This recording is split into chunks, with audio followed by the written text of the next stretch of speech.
madaling maniwala sa magic. Naku, pero sa ipinakitang salamangka sa amin ng magikerong si Jeffrey Tam, naku matalas man ang aming mata, mas mabilis pa rin yata ang kanyang mga kamay. Malinis! Sa tulong ng bola, barya at baraha, pamamanghain kayo ni Jeffrey sa mahikang natutunan niya lamang sa libro. Pero ang sikreto ng kanyang magic, hindi daw maaaring ibunyag. Kaya ang tanong, abracadabra, totoo ka ba? Nagulat ako dahil yung card na napili ko na may pirma napunta doon sa wallet. Talaga magic. Anong gusto mo? Ito o ito? Ito na lang Ito? Kuha mo to? Si Jeffrey Tam, magician, sa tuwing magpapakitang gilas ng angking kakayahan. Merong isa dyan, merong isa rito. Lalagay ko rito isa. Shake mo. Isa akin na wala. Abracadabra! Tila magic din napapawi ang pagod ng kapwa niya, artista. Magpapakitang gilas na ang international magician na si Jeffrey Tam. O, handa na ba kayo? Ano pong gusto nyo? Kaliwa o kanan? Steady lang po. Kanan. Kanan. Okay. Buksan niyo po yung kanan. Wala dyan. Naniniwala po ba kayo na hawak ko na sa kaliwa? Hindi. Hindi pa kasi hawak ko po. Tingnan niyo mo mabuti. Papasok po yan sa kamay niyo habang sarado yung kamay niyo. Naramdaman niyo po? Hindi. Hindi niyo naramdaman? Hindi talaga. Buksan niyo po, Ate Corina. Wala po, no? Wala talaga. Mas mabibili po ba kayo sa akin kung yung 5 pisong pinawala ko lilitaw sa ilalim ng relo niyo? Balakpakan naman natin si Jeffrey. Magaling ang bata mo. Jeffrey, mula sa pag-aartista, bakit ka naman napunta sa kalye at yung entablado mo naging kalye? Ako pa akong mag-artista, ito na talaga ang hilig ko. Pagmamagic, ginagawa ko po ito 18 years na. Talaga? Sa kasalukuyan, si Jeffrey Tam ay isa sa mga piling-piling miyembro ng prominenteng Magician Foundation of the Philippines at International Brotherhood of Magicians.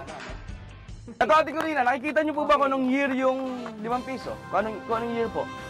Anong year? Medyo malabo po? Malabo eh. Wala akong kayong gagawin kundi hipa niyo lang ho ng 3 beses. 1, 2, 3.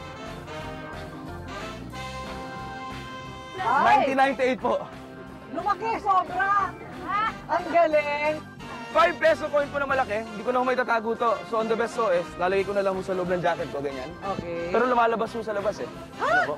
Tingnan niyo mabuti. Huwag po kayong kukurap. Nasaan na po yung 5 piso? Andyan! Okay, tingnan niyo po mabuti. Asan na po yung 5 piso? Andito! Wala. Ibang klase! Alam mo, delikado ka, ha? Kumakain ng pera. Alam nyo ba, si Jeffrey Tam ang kauna-unahang Pinoy na inimbitahan na mag-perform ng kanyang close-up magic sa United Kingdom. At ngayong taong 2008, sa kanilang samahan, siya ang nagwagi bilang Grand Champion sa close-up magic competition. Ate Corina, gagamitin ko lang 3 baraha lang. Para hindi tayo malito. Ito 3 barahang to, 2 identical cards. Isang joker. Yan yung pangalawang joker. At ang pangatlo, Ace of Diamond. Ate Corina, susundan mo lang kung nasan yung Ace of Diamond. Lalagay ko siya sa gitna. Okay. Pag nag-wave ako ng hand, nasan po yung Ace of Diamond? Nasa ilalim, gitna, ibabaw. E di syempre, nakita man natin lahat nasa gitna, di ba? Gitna. Hindi, actually, Ate Corina, talaga nasa gitna siya. Pero ito ang gagawin ko, no? Ace of Diamond, lalagay ko na po sa gitna, ipapasok ko sa ganyan. 1, 2, 3. Paiikutin ko, nasan po yung Ace of Diamond. Naku. Ilalim, gitna, ibabaw. Ano pong hula nyo? Ang hula ko, gitna. Gitna. Tingnan natin yung ilalim. Joker. Joker. Okay. Pakikita ko ibabaw. Wala rin sa ibabaw. Dahil nasa sa... Gitna. Wala rin siya sa gitna. Ay! Kasi puro Joker, no? Paano nangyari na puro Joker, Puro Joker. yan? Actually, Ate Corina, ang Ace of Diamond, illusion nyo lang talaga nasa ilalim lang yan. Hindi umaalis sa ilalim yan. Hindi umaalis sa ilalim.